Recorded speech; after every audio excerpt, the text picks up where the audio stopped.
Hi, I'm Chris Wilson from Grinding Gear Games. Each week we make a video about an interesting Path of Exile character build that a player has sent to us. This is the 13th video in the series and features a level 65 Templar called Land of the Damned, who has been built using the Flame Totem skill. We added Flame Totem in the 0912J patch, which makes it the most recently added active skill in Path of Exile. The skill itself is very simple. It's basically a summonable totem that acts as a flamethrower.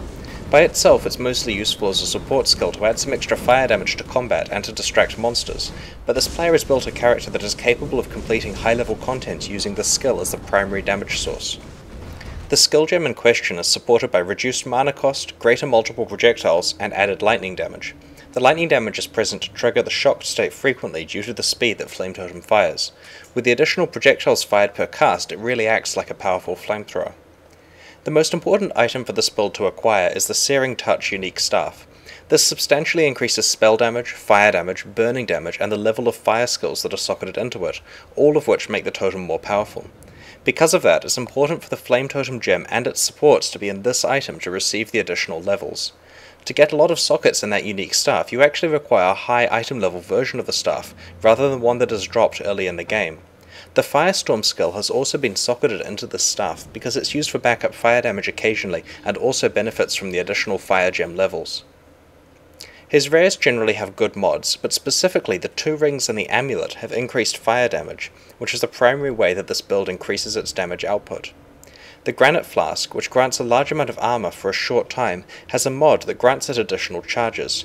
When combined with a belt mod that reduces the flask charges consumed per drink, he's able to use the Granite Flask 3 times before it runs out.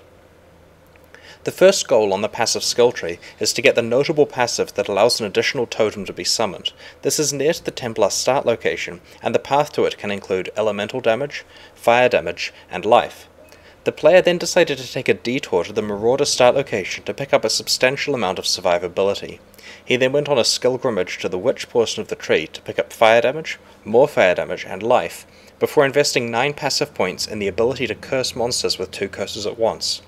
This is an interesting decision, because he could have chosen to spend those 9 passive points on very easily available life and or resistance nodes. The 2 curses that the player uses are generally Elemental Weakness, to increase the fire damage that he deals, and Temporal Chains, to slow the monsters down and make the situation substantially safer. He notes that if you swap in the Projectile Weakness curse, then the cast speed of the totems triggers enough knockback to keep bosses at bay.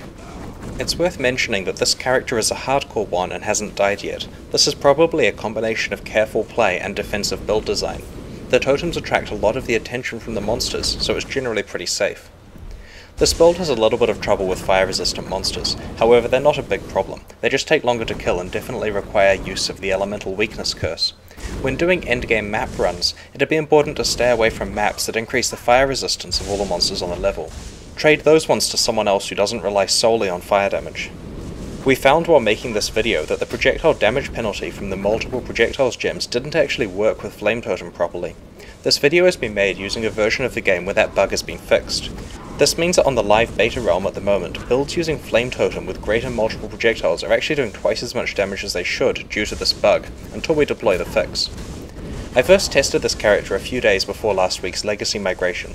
I liked the build so much that I've actually been playing a similar character on the beta realm myself in the new hardcore ladder. It's not too hard to level up because Firestorm is pretty fun and benefits from the fire damage you're getting for the totem. The hard part, at least for me, was obtaining the Searing Touch unique staff. It definitely feels like this build is rising in popularity because the staff is not cheap to trade for at the moment. Path of Exile is currently in closed beta. We're expecting to enter open beta in late 2012, but if you'd like to play it before then, please buy a supporter pack from pathofexile.com. If you enjoyed this video, please subscribe to our YouTube channel. Thanks very much for watching and see you next week.